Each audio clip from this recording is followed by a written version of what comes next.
તારીખ 18 થી 20-21 અરબી સમુદ્રમાં હલચલ જોવા મળશે અને કદાચ આ હલચલ ચક્રવાતમાં પણ જઈ શકે. એટલે 18 થી 20-21 આ હલચલ જરા વધારે પડતી રહેશે. કાં તો ડીપ ડિપ્રેશન સુધી જઈ શકે અને ક્યારેક તોફાન પણ બની શકે.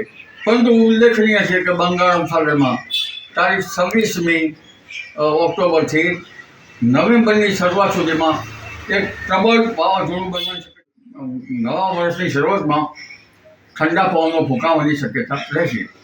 તારીખ 23 ઓક્ટોબરથી ઠંડી આવી હોય તેવું જણાશે અને લગભગ આ વાવાઝોડાની અસર હોય તો એમાં ઠંડી ઓછી થશે, કારણ કે 23 ઓક્ટોબર બાદ પ્રચંડ વાવાઝોડું બની રહ્યું છે બંગાળ ઉપસાગરમાં.